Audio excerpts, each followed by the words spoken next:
MindShift Power Podcast. This is MindShift Power Podcast, the #1 critically acclaimed podcast where we have raw, unfiltered conversations that shape tomorrow. I'm your host, Fatima Bey, the Mindshifter. And welcome, everyone. Today we have with us Leslie Nelson, and she is out of the state of Georgia in the USA.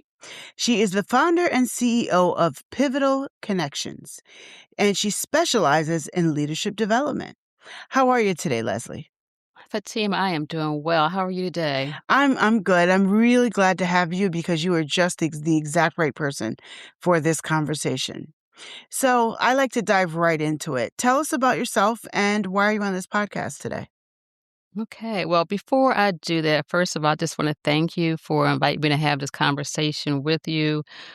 It's a very important topic, but as you mentioned, I'm the founder and CEO of Pivotal Connections, LLC. In short, Fatima, I help people grow using my signature programs, Maxwell Leadership Certified Team Member resources, and my written work. As far as experience, I served in the United States Army, the federal government, and nonprofit industry supporting people with significant disabilities. Now, as we talk about leadership, as you might imagine from this diverse background that I have also worked with different calibers of leaders. So I've worked with inexperienced leaders, insecure leaders, and also others who have led with the highest degree of character and emotional intelligence. In short, I know what professional growth looks and feels like because I've experienced it. And I know what good leadership looks and feels like because I've experienced it and demonstrated it. So I'm here today to share that success in leadership is within the reach of every listener, but you must believe growth is not optional.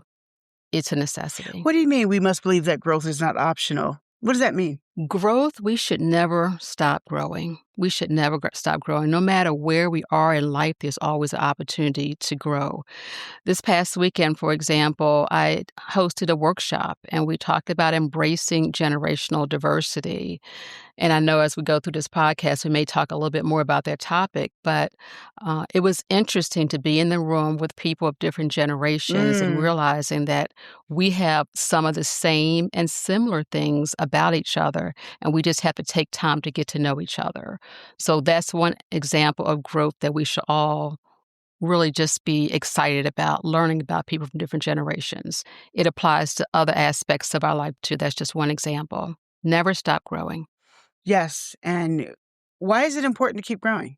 I mentioned to you before that I follow John Maxwell. I'm a member of the Maxwell Leadership Certified Team. And one of the things that John Maxwell talks about is what he calls the law of the rubber band. So when you ask me why should we never stop growing, one of the things that he says in the law of the rubber band is that growth stops when we lose the tension between where we are and where we could be. That's the law of the rubber band. So if you walk into a grocery store, Fatima, think about if you walk over to a produce section, you might see flowers. And around the flowers, they placed a rubber band to hold that bouquet together. We use rubber bands in our hair to hold our hair together, ponytails, et cetera, et cetera. But if that rubber band is not stretched, it has no use. It's just a dangling piece of plastic, right? So we have to stretch ourselves in order to achieve different things in our lives. We have to get out of our comfort zone so that we're becoming the best versions of ourselves. Growth has to be continual. It's not optional. That is an excellent analogy. So now that we're talking about growth, we're here to talk about leadership today. And one of the reasons I have you on here is because you're the right person to talk about it at the depth we're about to dive into. So let me start with this. Do leaders always have a title? Absolutely not. In fact, if there's anyone out there listening and thinking they're not a leader because they don't have a certain title after their name, let me share with you why I believe that's not important. I think of people as being either formal or informal leaders. In general, Fatima, a leader is someone who influences and inspires other people, whether that's in school, on a sports team, at home, or in the workplace. As we consider that broader definition of what a leader is, someone who influences, inspires other people, any number of people could come to our mind. Let me give an example as it pertains to our youth. That person who sees someone being bullied in school, being treated unfairly or ignored, and the list can go on of things that we observe in school and other places, but that person who decides to take a stand against that negative behavior, that person is a leader, Fatima. The popular or the unpopular person who makes friends with a new student shows leadership qualities by helping that new student assimilate into a new environment and possibly introducing her to others in the school. We also have to lead ourselves in everyday situations or everyday decision making. Will we just demonstrate good character inside that matches our reputation outside? That's a huge indicator of whether we're leaders or not.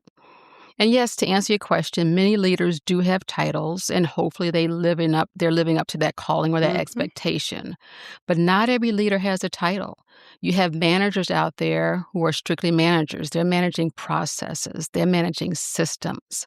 But when we lead ourselves and others, we show that we are deeply vested in inspiring and influencing those around us. What about, there's a girl named Keisha. I'm just making someone up right now. There's a girl named Keisha, and she's not popular at school. Most people don't even know who she is. But yet, it seems like everybody around her comes to her with their problems and to ask advice. Is she a leader without a title? I submit that she's it. She's an informal leader. Again, the operative word is inspiring, influencing. Now, we have to be careful because leadership comes with responsibilities, right? Yeah. So we have to make sure as we're having conversations with people that we're doing so with truthful information, with kind information, and making sure we're not misleading people. But I submit to you that Keisha is a leader. She's got people who are coming to her, who are attracted to her because of something that she said and done. And I submit they've probably seen that character within her that matches what her reputation is as someone that people can come to and she'll listen to them. So yes, Keisha is a leader. And I would encourage her to keep developing that strength. Yes. Now, I'm asking you that because of I want to dive into what I see a lot, and I know you see this too, and that's why we're having this conversation.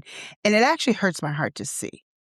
There are so many beautiful young men and young women who are leaders in the making, even some adults, and they don't recognize that they are, in fact, leaders in the making because they don't have a title yet, because no one has officially recognized them on a stage with a badge or with a paycheck that says you're officially this. What are the signs? What are some of the signs? Let's discuss what some of the signs are of a leader that is, in fact, in the making. What does that really look like? Great question. I share with you again that I use a lot of John C. Maxwell's resources, but one book I really love it's called The 21 Indispensable Qualities of a Leader. And just as it says, he provides a guideline for becoming a person that people will want to follow. I want to give you just 10 examples that John talks about in his book about the qualities of a leader. And I submit that even if you don't have a formal title of leadership right now, look inward at yourself and see if you're exhibiting any of these qualities of a leader. And again, I'll just name just 10 of them. These are character, commitment, courage, discernment. Discernment is, as we talked about with Keisha, how much are we delving into a situation? What things should we talk about and maybe not talk about? Just thinking through and making sure that we're discerning any given situation. Generosity is also a quality. Generosity shows up in whether we're giving our time to each other, whether we're encouraging other people, whether we're mentoring other people. And that's one of the things I talk about in my book. We'll talk about later. But let's go on some more qualities. Taking the initiative, having a positive attitude, problem solving. It's enough. We have enough problems out here. We need people who are actively looking for solutions. We could talk about problems all day, but are you taking the initiative and trying to find the reason that you're experiencing this problem, whether your team or whether your sports team or whether the students in your classroom are experiencing this problem? Are you digging deeper and trying to solve that problem for them or for all of you collectively? And two others are self-discipline and teachability. That self-discipline shows up every day. When others are doing one thing, are we disciplined enough within ourselves to do the right thing, whatever that looks like. And that teachability aligns with what I talked about before about continuing to grow, always being receptive to growing. Growth should never stop. What I love this book. It's a really good read. Yes, ma'am. I was going to say, let's break. We just talked, those are great ideas and concepts, but let's talk about what they look like in reality for the average young adult or teenager. So let's talk about character. When you said that, I was like, oh, let me dive into that one, because that is a very generalized word that I think is sometimes too generalized. But let's talk about what it means in the context of this discussion. What does character look like of a leader who's in the making? So what do you mean when you say character? Well, one thing about character is doing things that are aligned with who you are. Like, how are you showing up? Character is a value. Character is a value. And so it's about, do you exhibit, are you showing what you say you believe in? Good character will show up when you're faced with a dilemma. It could be whether someone decides to join in when someone's encouraging or bullying someone. What have you been taught? What do you believe in? If you believe that that's not right, for example, what are you going to do? And not only that, are you doing these things consistently? Not just when people are watching. Character is about what you do when people are not watching. So are you showing up true to yourself, whether you're within a crowd or whether you're by yourself? Are people basing their decisions, or is your reputation, which is illustrated on the outside of us, right? Is your reputation aligned with your character? In other words, you could have a reputation for being a loud, boisterous person, more of an extrovert. But are you truly an introvert? But in different situations, you decide that you want to adapt to the environment, so you're showing up that way. I'm going to take a deeper dive into what you just said, because I love the way you explained character about it being aligned with who you really are. I think that is an excellent, excellent explanation. But I'm going to take a deeper dive into that. When it comes to character, I'm going to use a really controversial, modern, right now, in your face example. Right now, this whole country hates ICE. Our federal government is in a real big, bad dilemma. I am watching right now a lot of our youth across the nation actually showing leadership by standing up for brown people, for standing up for those who they think are being targeted. And it's not just brown people, but I'm seeing like students planning a walkout as an adult. We don't like stuff like that. But as someone who likes to see leadership in youth, I do. I do to a certain extent, because I like to see them stand up. So I'm saying that because I don't know that a lot of youth right now recognize that they are, in fact, showing leadership when they are standing up. Now, in modern times, some of the ways they stand up is through social media, because that's what this generation understands the most. You and we didn't grow up that way, but this generation does. And so I see some of them standing up on social media, and I see some of them standing up for their own rights, because goes much bigger than just ICE. There's a lot of rights that are being trampled on by the federal government right now. And some of the youth are standing up for it. And I actually like to see that, because a real leader stands up, as you just said. And again, I just want to give a real in your face right now example that we can all relate to, whether you like it or not. Now, let me ask you this too. Let's talk about this too. Leaders, when they stand up for what they believe in, it's not going to make everybody comfortable.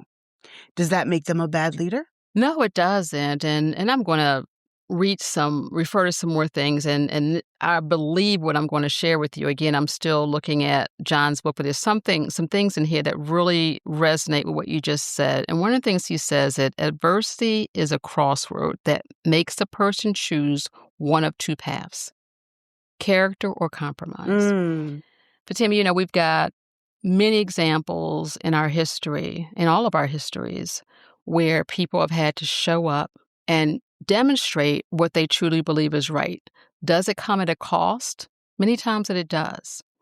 Right here in the Metro Atlanta area, we have multiple schools that have done just what you described. These are students who chose to Mm, walk out of class and they protested.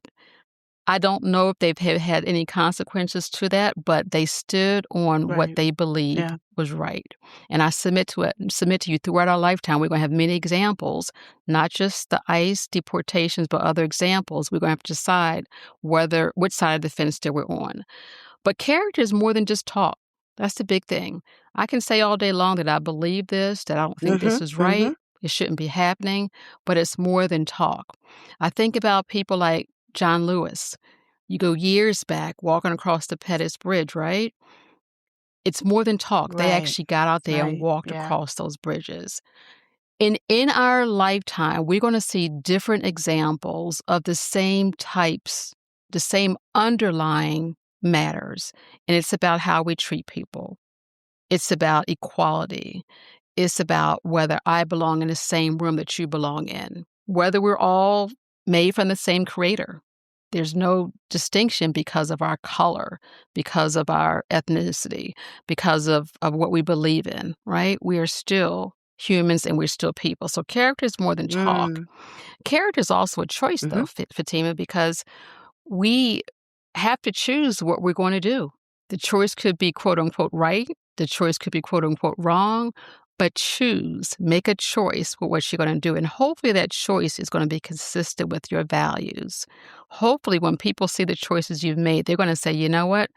This person believed in what they did or what they're going to do, and they walked it out. Again, will we have consequences sometime? Yes. Will we have favorable results sometime? Yes. Either way, it doesn't matter. It's how we show up consistently every single time. And let's take a deeper dive into why that is true. That is true because Mm. once you stand up for what you believe in, and like you said, consistency in character, people begin to respect that. And that is when you can lead. Am I correct? Absolutely. It all flows. And we'll probably talk about this a little bit more later, but our life is a culmination of events. The choices that we make as a teenager, in our youth, the choices I made at the age of 17, those things accumulated over time in my life.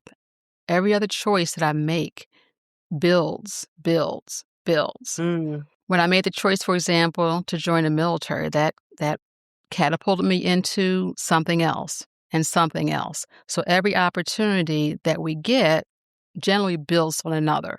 So if a student decides today they're going to take a stand against what we're talking about right now with the ICE deportation, that is kind of a check in their character because later on it could be a situation at work, it could be a situation in college or some other forum.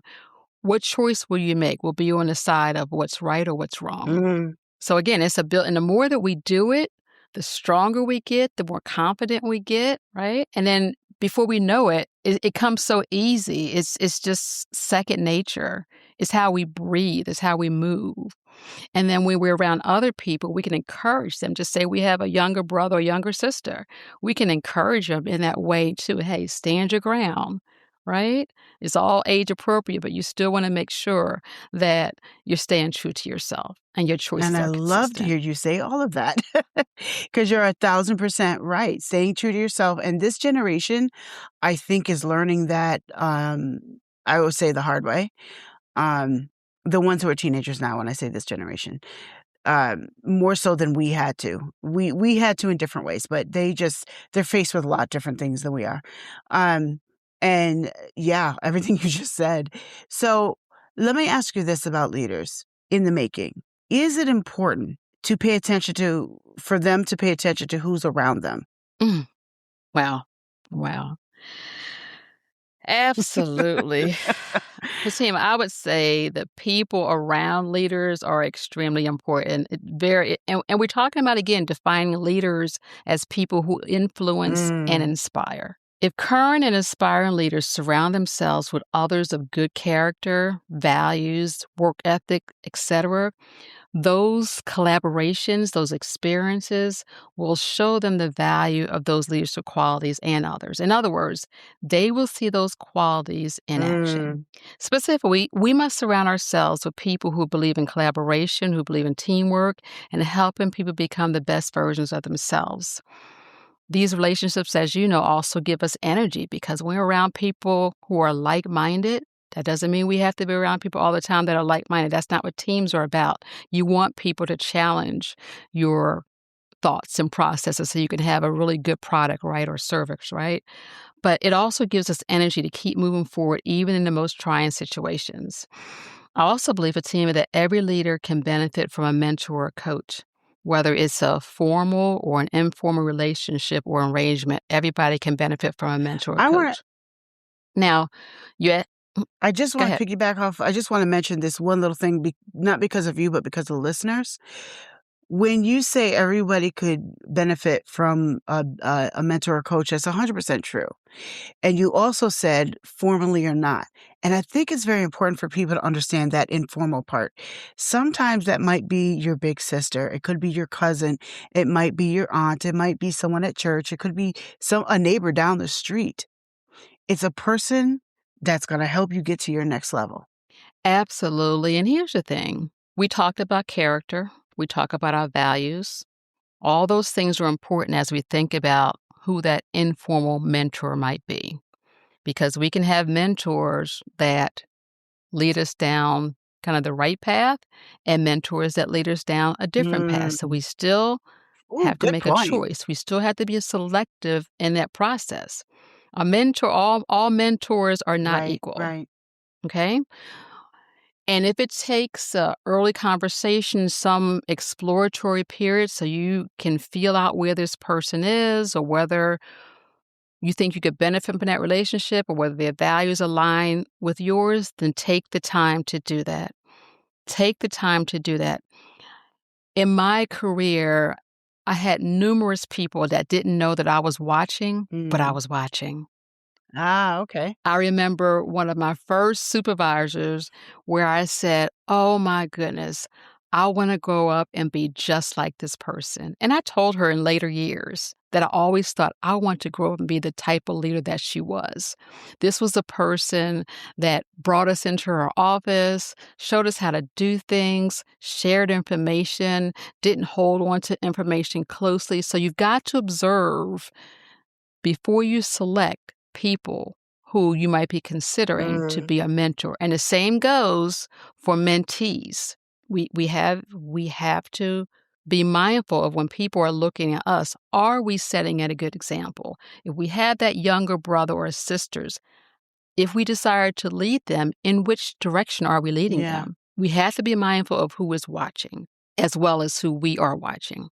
All mentors are not alike. Like in a lot of other situations, not everyone is equal in terms of their ability to mentor. So make sure you know. Absolutely. I want to back up a little bit to the part of the question that I asked about, is it important the people that leaders have around them? I'm going to ask a part 2 to that question. Does it matter if somebody has people around them who are negative? They like to gossip a lot. They don't seem to be interested in growing themselves. They just seem to be going in a different direction in life than this up-and-coming leader who's in development right now. What is the damage that people like that can do if we continue to keep them in our inner circle? Patia, that's a great question. I think it's something that does not only affect our youth, but it affects all of us, who we surround ourselves with. Many will probably not know this name, but years ago there was a columnist. Her name was Ann Landers. And Ann Landers had a famous quote, and she said, "Don't let anyone live rent-free in your mind." And I know we've heard that in more recent times, but she was one of the original people that said that. Don't let anyone live rent-free in your mind. What does rent-free look like? Rent-free looks like the people that you have just described, those influences that you just described. It could be someone that's saying, "Hey, yeah, if you steal this item from a store, nobody's going to see you. You know, you're in a corner somewhere, nobody's going to see you, so go ahead and take it. If you copy off of someone's paper. The teacher is way up front in the front of the classroom. She can't possibly see what's going on in the back of the classroom, right? If you have someone that's around you or people that are around you that condone or support that behavior, again, character is about who you are when no one's watching. When no one's watching. So yes, again, we have to be, and I hope I'm answering this as thoroughly as you're asking, we have to be careful with the people that we surround ourselves with. If you set a vision as youth, as adults, if we set visions for our lives, and those visions can be interrupted or totally thrown out the window based on some choices that we make, then we have to be concerned about that. If someone, for example, let's go back to the part about stealing from the store. I'm just giving this as an example. If you're caught stealing from a store, what impact will that have on your vision to maybe go to trade school, maybe join the military, maybe go to college and aspire to have a certain job? Maybe you want to have a degree in engineering. That small act, quote unquote, small act of stealing could impact or wipe out your entire vision. Yes. Your entire vision. Or at least it will slow it down to a point where it's going to be detrimental I to want you. to piggyback on top of that. And I want to also point out, and this is for the youth that are listening, you could be a leader in development. And if you have the wrong people around you, they can actually yank you back from your leadership to where you start pretending to be someone you're not. As Leslie said in the beginning, be true to yourself. And being true to yourself is making you a leader. But if you have the wrong people around you, they begin to influence you. You begin to draw back from who you are and become who you think you're supposed to be or who they want you to be, etc. So you can actually be pulled back from the leadership that's developing and go backwards because you have the wrong people around you. That's important. That's a really big deal. Absolutely. And there's two terms that came to mind when you said that. And one of them is imposter syndrome. Good point. And the other is a longer term self-fulfilling prophecy, right? So with that imposter syndrome, this is a person who is behaving a certain way because they think that other people because it's what other people want to see. They're acting out of character because they think that this is going to make them popular or somebody's going to like me, when that person may know full well that this is not them. This is not how they were raised. This is not what they really support. But they're living kind of this dual face, this dual life because they're seeking to please other people. And I will share with you, from youth to adults, this is a big deal. It's not just contained to one person. This happens all the time. And when you have that imposter syndrome, you're not being true to yourself. Like every morning that you're waking up, you're putting on another face that's not real. You're acting in a way that's not real. And I got to tell you, it's harder to live like that than to live according to who you are. It is harder because you got to remember, just like a lie, when you tell a lie, you got to remember the lie you told when the next person asks you, right? And it just keeps, it's hard. Wait, what did I It's tell got you? to be hard. I consider myself a truthful, honest person. It's harder to keep repeating a lie because you don't remember. And I think that's why in our criminal justice system, there's this whole process of, lie detectors and court and all those other things, because it's really about, can you remember what you said? And if it was true, you should be able to. Yes. Right? And so the other part is that self-fulfilling prophecy. I won't make it too long, but self-fulfilling prophecy shows up when someone has told you you're nothing, you'll never make it, you don't have the skills, you don't have the abilities. And when people say that to others, there's a tendency for the people that receive it to walk that way. Oh, so you told me that I can't do this, and therefore I can't do it. So all of our moves, everything we do after that is geared towards, well, they said I can't do it, so therefore I can't do it. Now I'm going to give you a good example. And there's a YouTube video about this too. Michael Jordan is a great example. Michael Jordan, had he listened to the people that he was surrounded by in high school, he would have never became the star that he was in the NBA. Michael Jordan was told negative things about his abilities. And what did he decide to do? He decided that he was going to, even though it was a step back, he was going to be like the equivalent of a water boy for the team. He was going to be at every place that those teams were at. He was going to show up and get more and more experience and let his coaches see that he was committed to becoming an NBA star or a basketball star. And he kept doing that. There's a YouTube video definitely out there that shows that. But had he stopped, had he listened to what others said about him, he would have never become who he is. So there's a lot of examples out there of people who maybe listen to negative voices. And when we do that, we can effectively kind of squash our own growth. So we really have to look at what our visions and passions are and don't let those negative forces I love stop the example us. of Michael Jordan you just gave.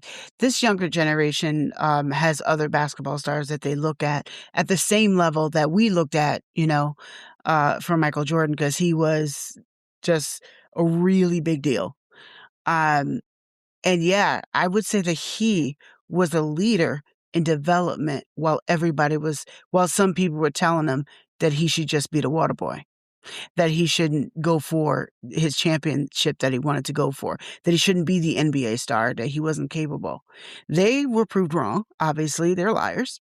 But he was being a leader because he stood up and pursued it. And as you said, he was persistent, consistently persistent of what he wanted to do. And real leaders, that is part of what we do. And sometimes that means we have to push against the tide. We have to make waves. You can't, I always like to say, this is one of my quotes, you can't make it across the water. The boat can't make it across the water without making waves. Now, I'm not even sure that's my exact wording on my quote. I have it written down, but, but it's the That's truth. good. If we are going to get across an issue, a problem, and as you said earlier, be a problem solver, because that's another leadership trait. If we're going to be a problem solver, we're going to have to get the boat across the water, which means we're going to make waves, which means the people who are sitting there relaxing in the problem are not going to like you for it. So what? Keep moving anyway. Now, I want to pivot just for a second and go back to part of what we talked about in the beginning. And I ask you, do leaders always have a title? So let's talk about what a leader does once they do actually get a title. So what should a leader do once they have a title? Wow, that's definitely a good one. And it varies, and part of what I said in previous answers would apply here. But to the degree that people that you work with or in school with, et cetera, want to share this information, get to know your team, Yes. your employees, others, to get to know them. There's a whole conversation about the tip of the iceberg. When we see people, we generally only see the tip of the iceberg. If you could think about a big body of water, usually the only thing that's sticking out is that very tip of that iceberg. The bigger part, the greater part of any individual is what lies beneath the surface. Some of you may remember, and if you don't, look up the Titanic. The Titanic was this huge ocean liner, huge. And as they were sailing, and I'm shortening this, I'm making this real short and sweet. As they were sailing, they looked beyond and they saw the tip of an iceberg. And they were moving along and just thinking everything was okay. But Tammy, when they hit that iceberg just wiped them out. Why? Because what was underneath the surface was greater, much greater, much more powerful, much more stronger, much more influential than the little tip of that iceberg. So what is the tip of an iceberg in our everyday lives? Tip of the iceberg is when I look at an individual, all I see is their height, their weight, the color of their skin. Perhaps I can figure out their nationality or ethnicity, their age. Perhaps I can figure those things out, their gender. What I don't know is what happened in their lives, for example, when they were 2 or 3 years old, or even last week, that shaped their belief system, that shaped what they like and what they dislike. When I was growing up, Fatima, my mother gave me a lot of beets. And to this day, I do not eat beets. I don't care. I don't like beets. I don't like beets because my mother gave me too many beets Y'all, growing up. she I knows know she's we're talking about laughing the and joking about vegetable, this, but not the headphones. Beats by Dre. oh, yeah. Beets, beets. It is a red vegetable. And I tell you, those beets, they're horrible. They're horrible. But to look at me, you don't know that I hate beets. You just see what was physically in front of me. But if you were to bring me a plate of beets, you would get a certain reaction from me. And it wouldn't be the reaction that you would want, right? Especially if you were paying this whole meal and you bought it to me. But in all seriousness, right? Get to know people. Get to know who they are. And that's always going to be based on how much they want to share. So if you're in school and, for example, there's a new student or whatever, try to get to know who they are. Learn about the passions of your team. So if you're on a baseball team or a basketball team or any other kind of team, find out what other people like to do. If you can influence what position people play, find out what they really like to do. And then you can be in a position perhaps to delegate things to them or put them in roles and responsibilities that can help them grow in those areas. We talked about Michael Jordan earlier, right? He was a water boy. He observed things, right? But by observing, he was positioned, right? He had positioned himself so he can see and learn and grow from other people. The other thing I want to say is once you have a title, don't be so concerned with your own place or role that you forget what other people need. After all, it's likely someone else propelled you forward, so do the same for others. And I'm not sure if you've all heard of the golden rule before, but that's essentially what it is, doing for others what you would want done for you. Finally, and we said this before, find a mentor and a mentee. In school or in your workplace, when you have that first job, wherever that is, your mentee could be that very same person that years later when you decide to leave the organization or that position, or maybe 20, 30 years down the road when you decide to retire, that same person could be the person that replaces you when you leave. When you have a mentor, you could replace that person who was your mentor because that person has brought you along. But it starts with getting to know the people that are around you, the people that you I'm going to lead. give one small example before I move on. I'm going to give one small example that I think a lot of teenagers can relate to with that. Let's say you're working at McDonald's and you're working the fries, or you're working the putting the burgers together. I don't know what the name of the position is, putting the burgers together in the back, and then eventually you get promoted to assistant manager. Well, that's a big deal. You're getting promoted to a position of leadership. It's at McDonald's, but it doesn't matter. It's still a position of leadership. Do not let it go to your head and think, I'm the boss now and I need to just treat everybody else like crap. Because sometimes people do that, and usually you do it because you're trying to make up for your own insecurity. But as Leslie was just saying, in that situation, learn what works for your team. Be the best manager that you can be. That means find out what gets Keisha over on the fries working harder. What gets Bob in the front to smile more for customers. Find out what works for your team and then make it work. I'm just rewording what she said in a teenage way. But I love what you were saying though. And I love, now Leslie, you could have answered me so many other ways when I asked, what should a leadership do? What should a leader do when they have a title? Because there's a lot of things you could have said. But I love the fact that you said, turn around and look at everybody else. I'm rewording it. And make sure that you're working with them and that you know what's underneath so that you have solid leadership and not just a title. And that's honestly probably one of the best advice you could give out of everything you could have given. I think that's excellent. Now that we've seen some of your leadership thinking, tell us about Pivotal Connections. Well, thank you for asking. First of all, I founded Pivotal Connections LLC in 2021. And the core areas of service that I have are adult and youth leadership development and group parenting and family coaching. So youth leadership is a part of it. In the Because you process. said that real quick. I just want to make sure Yes, people ma'am. heard you. Yes, ma'am. I have served many youth organizations, and today I actually sit on the board of 2 organizations that Mhm. serve youth also. Last year, because the club closed, I was previously on the board for the Boys and Girls Club for a local chapter here in the Metro Atlanta area also. Absolutely. So I'm involved in many youth organizations, either for my services or And where volunteering. can people find you? Absolutely. My website URL is www.pivotalconnect.org. And once you're there, you can select the Let's Connect menu option to request a consultation. On my webpage, I also have links to my social media sites, but they are on LinkedIn. You can find me on LinkedIn under Leslie K. Nelson, MBA, and Instagram. You can go to @PivotCon. That's PIVOTCONN. And again, those links are on my website.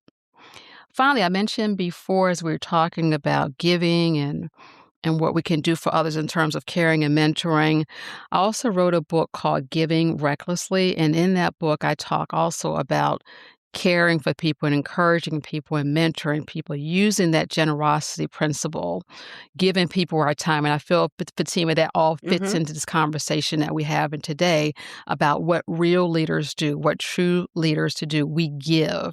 We give of ourselves. We give to others. We find ways to help other people have a better life. So if you want to purchase a copy of my book, again, it's called Giving Recklessly. It's available online through Barnes & Noble, Amazon, and Walmart. And one last thing. What advice do you have for the youth of the Mhm. world today? Oh, wow. Oof. We talked about a lot of things in this time together, and I've really enjoyed just unpacking these with you. But if I had to put it concisely, I'm going to give you 6 things real quick here that our youth of the world today should do. First of all, know and believe in yourself. Secondly, explore your passions. Don't just explore them, write them down along with your vision. Now, if your vision and your passions are legal and do not harm others, I have to add that caveat. Don't allow others to negate them or stop you because they are uniquely yours. Your vision, your passions are uniquely yours. Third, and we talked about a little bit earlier, stand up for right causes even when you're standing alone. Number 4, be a person of good character. Know your values and please, please stick to those values. Number 5, never stop growing. Commit to stretching. As we talked about that rubber band, if you can visualize rubber band, commit to stretching out of your comfort zone. And finally, embrace generational diversity. And what do I mean by generational diversity? It means looking outside of your own generation and finding others who know things you do not know. Be willing to listen to those individuals and learn from them. Likewise, share with other people of other generations things that you know that they do not know. Whether it's social media, technology, or something else, find meaningful ways to connect with other people outside of your generation. And whether they admitted it or not openly, we have a lot that we can learn from each other. We just need the willingness and courage to explore. So those are 6 concise tips that I have for youth of the world today. Well, Leslie, I really enjoyed talking to you. I could really talk to you for another 16 hours because we could have gone off of like 50 other conversations off of this one. But I really, really enjoyed talking to you. And I love that I'm able to talk to leadership things in depth with you. And I really appreciate you coming on. Yes. I enjoyed my time too. Thank you. Thank you so much again. I hope this has benefited everyone who's been able to listen. Thank you. And now for a mind-shifting moment. In this conversation, one of the things we talked about is how to recognize a leader in development. Many of you listening right now are, in fact, leaders in development. Sometimes when we're in that stage or that phase, it's really difficult to tell that that's what we're looking at. Just like a caterpillar doesn't look like a butterfly while it's in the cocoon, you may be developing right now. When you take a stand, you're being a leader. When you have influence, that's because you're a leader. I want to encourage you to continue to seek growth. Whether you believe or whether you think you're a leader in development or not, continue to seek growth, because if you are, the proof will be in the pudding. We will see it. We will see it manifest. It will come forth. But if you don't seek growth, you allow the opinions and influence of others to stop you, we will never see the leader that was developing. We will only see the caterpillar go in the cocoon and the butterfly to never emerge. So please, keep growing. You've been listening to MindShift Power Podcast. For complete show notes on this episode and to join our global movement, find us at fatimabay.com. Until next time, always remember, there's power in shifting your thinking. Oh.